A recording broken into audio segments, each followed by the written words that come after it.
ആകാശവാണി. നമസ്കാരം. വാർത്തകൾ വായിക്കുന്നത് സുധിൻ സൈനുദ്ദീൻ.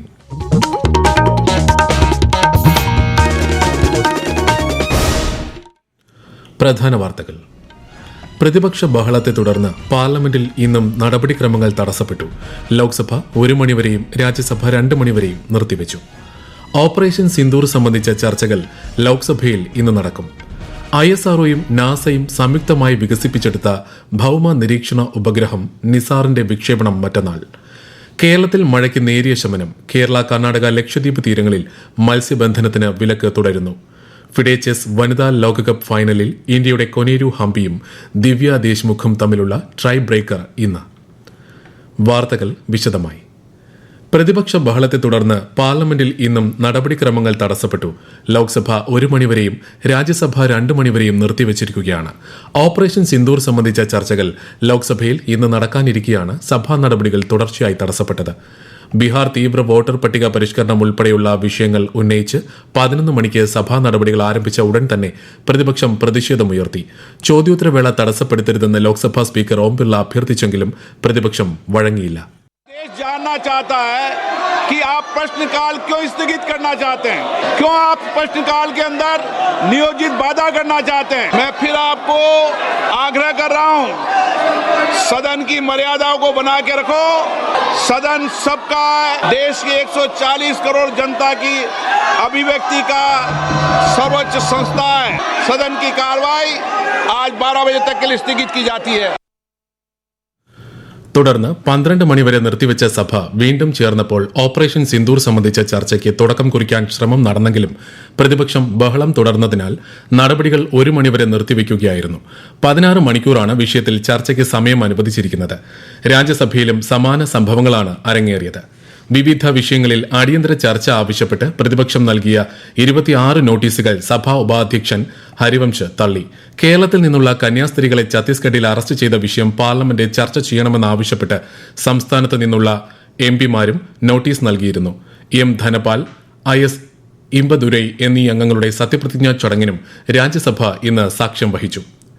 രാജ്യത്തെ വിനോദസഞ്ചാര മേഖലയെ പരിസ്ഥിതി സൌഹൃദമാക്കുന്നതിന് നിരവധി സംരംഭങ്ങൾക്ക് കേന്ദ്ര സർക്കാർ തുടക്കം കുറിച്ചതായി കേന്ദ്രമന്ത്രി ഗജേന്ദ്ര സിംഗ് ഷെഖാവത്ത്.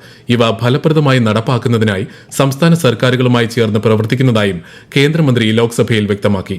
സ്വച്ഛത ഗ്രീൻ ലീഫ് റേറ്റിംഗ് ഇനിഷ്യേറ്റീവ് സംരംഭവുമായി ബന്ധപ്പെട്ട ചോദ്യങ്ങൾക്ക് മറുപടി നൽകുകയായിരുന്നു അദ്ദേഹം.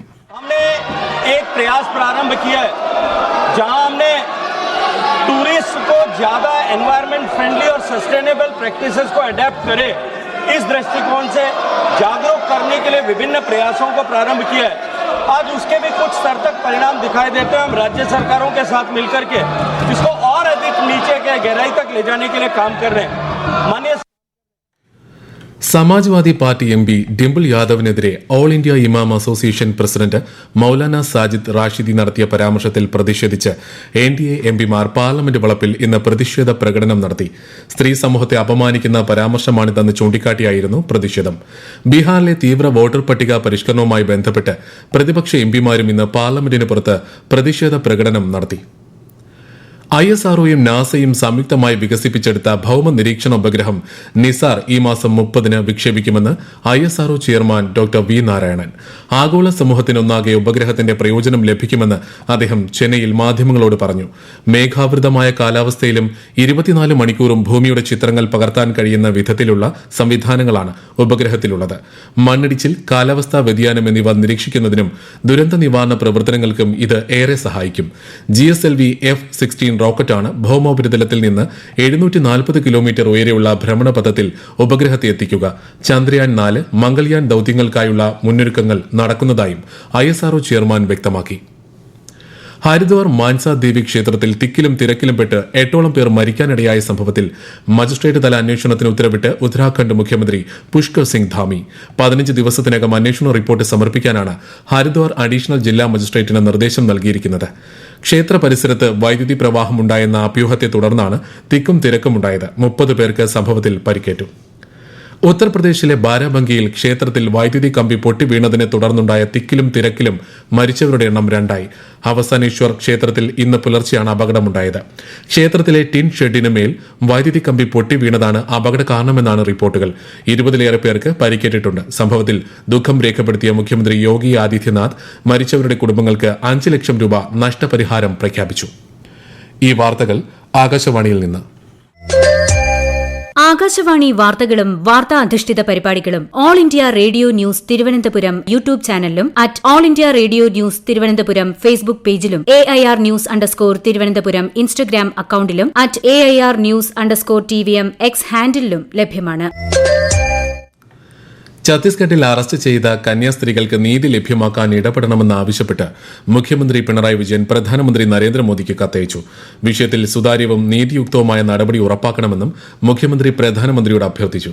അതേസമയം വിഷയത്തിൽ അടിയന്തരമായ ഇടപെടൽ നടത്തിയതായും നിരപരാധികളായ ആരും ശിക്ഷിക്കപ്പെടില്ല എന്ന ഉറപ്പ് ഛത്തീസ്ഗഡ് മുഖ്യമന്ത്രിയിൽ നിന്ന് ലഭിച്ചതായും BJP സംസ്ഥാന അധ്യക്ഷൻ രാജീവ് ചന്ദ്രശേഖർ സമൂഹമാധ്യമത്തിൽ കുറിച്ചു. ഇന്ന് ലോക ഹെപ്പറ്റൈറ്റിസ് ദിനം. ഗുരുതരമായ കരൾ രോഗത്തിനും ക്യാൻസറിനും കാരണമാകുന്ന വൈറൽ ഹെപ്പറ്റൈറ്റിസിനെ കുറിച്ച് അവബോധം വളർത്തുന്നതിനായാണ് ജൂലൈ 28-ന് ഹെപ്പറ്റൈറ്റിസ് ദിനം ആചരിക്കുന്നത്. രോഗലക്ഷണങ്ങളെക്കുറിച്ചും പ്രതിരോധ മാർഗങ്ങളെക്കുറിച്ചും ചികിത്സാ രീതികളെക്കുറിച്ചും ജനങ്ങൾക്ക് അറിവും പകരുന്നതും ദിനാചരണത്തിന്റെ ലക്ഷ്യമാണ്. സംസ്ഥാനത്ത് മഴയ്ക്ക് നേരിയ ശമനം. വരും ദിവസങ്ങളിൽ ഒറ്റപ്പെട്ട ശക്തമായ മഴ ചില ജില്ലകളിൽ തുടരുമെന്ന് കേന്ദ്ര കാലാവസ്ഥാ വകുപ്പ് വ്യക്തമാക്കി. കോഴിക്കോട്, വയനാട്, കണ്ണൂർ, കാസർഗോഡ് ജില്ലകളിൽ ഇന്ന് മഞ്ഞ ജാഗ്രത നൽകിയിട്ടുണ്ട്. കേരള, ലക്ഷദ്വീപ് തീരങ്ങളിൽ ചൊവ്വാഴ്ച വരെയും കർണാടക തീരത്ത് വ്യാഴാഴ്ച വരെയും മത്സ്യബന്ധനത്തിന് വിലക്ക് ഏർപ്പെടുത്തി. ജലനിരപ്പ് ഉയരുന്നതിനെ തുടർന്ന് പത്തനംതിട്ട കക്കി ആനത്തോട് ഡാമിൽ ഓറഞ്ച് ജാഗ്രത പ്രഖ്യാപിച്ചിരിക്കുകയാണ്. പമ്പാ നദിയുടെയും കക്കാട്ടാറിന്റെയും കരകളിൽ താമസിക്കുന്നവർ ജാഗ്രത പാലിക്കണം. ഫിഡെ ചെസ് വനിതാ ലോകകപ്പ് ഫൈനലിൽ ഇന്ത്യയുടെ കൊനേരു ഹംപിയും ദിവ്യ ദേശ്മുഖും തമ്മിലുള്ള ടൈ ബ്രേക്കർ ഇന്ന്. ഫൈനലിലെ 2ാം റൌണ്ടും സമനിലയിൽ എത്തിയതോടെയാണ് മത്സരം ടൈ ബ്രേക്കറിലേക്ക് കടന്നത്. ജോർജിയയിലെ ബറ്റൂമിയിലാണ് മത്സരം നടക്കുന്നത്. 2 റാപ്പിഡ് ഗെയിമുകൾ ഉൾപ്പെടെയാണ് ടൈ ബ്രേക്കറിൽ ഉള്ളത്. രാജ്യത്തെ ഓഹരി വിപണികളിൽ ഇടിവ്. മുംബൈ ഓഹരി സൂചിക സെൻസസ് 318 പോയിന്റ് നഷ്ടത്തിൽ 81,144-ലും ദേശീയ ഓഹരി സൂചിക നിഫ്റ്റി 87 പോയിന്റ് നഷ്ടത്തിൽ 24,749-ലും വ്യാപാരം തുടരുകയാണ്. സ്വർണ്ണവിലയിൽ മാറ്റമില്ല. ഗ്രാമിന് 9,160 രൂപയും പവന് 73,280 രൂപയുമാണ് ഇന്നത്തെ വില. യൂറോപ്യൻ യൂണിയൻ രാജ്യങ്ങളിൽ നിന്നും അമേരിക്കയിലേക്ക് കയറ്റുമതി ചെയ്യുന്ന ഉൽപ്പന്നങ്ങൾക്ക് 15% തീരുവ ചുമത്താൻ ധാരണയായി. അമേരിക്കൻ പ്രസിഡന്റ് ഡൊണാൾഡ് ട്രംപും യൂറോപ്യൻ യൂണിയൻ അധ്യക്ഷ ഉർസുല വോൺ ഡെറും സംയുക്തമായാണ് ഇക്കാര്യം വ്യക്തമാക്കിയത്. ഓഗസ്റ്റ് 1 മുൻപ് യൂറോപ്യൻ യൂണിയൻ ഇക്കാര്യത്തിൽ ധാരണയിലെത്തിയില്ലെങ്കിൽ ഉൽപ്പന്നങ്ങൾക്ക് 30% തീരുവ ചുമത്തുമെന്ന് US വ്യക്തമാക്കിയിരുന്നു. അമേരിക്കയിൽ $600 ബില്യൺ നിക്ഷേപം നടത്താൻ യൂറോപ്യൻ യൂണിയൻ സമ്മതം അറിയിച്ചതായും ട്രംപ് പറഞ്ഞു. ഇസ്രായേലുമായി ബന്ധമുള്ള എല്ലാ വിദേശ കപ്പലുകൾക്ക് നേരെയും ആക്രമണം നടത്തുമെന്ന് വ്യക്തമാക്കി യമനിലെ ഹൂതി വിമതർ. ഇസ്രായേലി തുറമുഖങ്ങളുമായി വ്യാപാര ബന്ധമുള്ള കമ്പനികളുടെ കപ്പലുകൾക്ക് നേരെ ആക്രമണമുണ്ടാകുമെന്ന് ഹൂതി വക്താവ് യഹിയ സരിയ മുന്നറിയിപ്പ് നൽകി. ഇസ്രായേലുമായുള്ള ഇടപാടുകൾ ഉടൻ നിർത്തണമെന്നും ഷിപ്പിംഗ് കമ്പനികളോട് ഹൂതി വിമതർ ആവശ്യപ്പെട്ടു. മാജിക് സീസ്, എറ്റേണിറ്റി സി എന്നീ 2 കപ്പലുകൾ ചെങ്കടലിൽ മുക്കിയതിന്റെ ഉത്തരവാദിത്തവും ഹൂതികൾ ഏറ്റെടുത്തു. അതിർത്തി തർക്കം പരിഹരിക്കുന്നത് ലക്ഷ്യമിട്ട് തായ്ലൻഡും കംബോഡിയയും ഇന്ന് മലേഷ്യയിൽ ചർച്ച നടത്തും. ചർച്ചയിൽ കംബോഡിയൻ പ്രധാനമന്ത്രി പങ്കെടുത്തേക്കുമെന്നാണ് റിപ്പോർട്ടുകൾ. കംബോഡിയ അതിർത്തിയിൽ തായ്ലൻഡ് സൈനിക ഭരണം പ്രഖ്യാപിച്ചിരിക്കുകയാണ്. അതിനിടെ സംഘർഷം തുടർന്നാൽ ഇരു രാജ്യങ്ങളുമായുള്ള ഭാവി വ്യാപാര കരാറുകൾ റദ്ദാക്കുമെന്ന് US പ്രസിഡന്റ് ഡൊണാൾഡ് ട്രംപ് മുന്നറിയിപ്പ് നൽകി. അമേരിക്ക ചൈന വ്യാപാര കരാറുമായി ബന്ധപ്പെട്ട ചർച്ചകൾ സ്വീഡനിലെ സ്റ്റോക്ക്ഹോമിൽ ഇന്ന് ആരംഭിക്കും. ഇരു രാജ്യങ്ങൾക്കുമിടയിലെ നിലവിലെ വ്യാപാര ഉടമ്പടി 90 ദിവസത്തേക്ക് കൂടി നീട്ടുന്ന കാര്യം ചർച്ചയാവുമെന്നാണ് സൂചനകൾ. പ്രധാന വാർത്തകൾ വീണ്ടും. പ്രതിപക്ഷ ബഹളത്തെ തുടർന്ന് പാർലമെന്റിൽ ഇന്നും നടപടിക്രമങ്ങൾ തടസ്സപ്പെട്ടു. ലോക്സഭ 1 മണിവരെയും രാജ്യസഭ 2 മണിവരെയും നിർത്തിവച്ചു. ഓപ്പറേഷൻ സിന്ദൂർ സംബന്ധിച്ച ചർച്ചകൾ ലോക്സഭയിൽ ഇന്ന് നടക്കും. ISROയും നാസയും സംയുക്തമായി വികസിപ്പിച്ചെടുത്ത ഭൌമ നിരീക്ഷണ ഉപഗ്രഹം നിസാറിന്റെ വിക്ഷേപണം മറ്റന്നാൾ. കേരളത്തിൽ മഴയ്ക്ക് നേരിയ ശമനം. കേരള, കർണാടക, ലക്ഷദ്വീപ് തീരങ്ങളിൽ മത്സ്യബന്ധനത്തിന് വിലക്ക് തുടരുന്നു. ഫിഡെ ചെസ് വനിതാ ലോകകപ്പ് ഫൈനലിൽ ഇന്ത്യയുടെ കൊനേരു ഹംപിയും ദിവ്യ ദേശ്മുഖും തമ്മിലുള്ള ടൈ ബ്രേക്കർ ഇന്ന്. വാർത്തകൾ കഴിഞ്ഞു. അടുത്ത വാർത്താ പ്രക്ഷേപണം വൈകിട്ട് 6:30.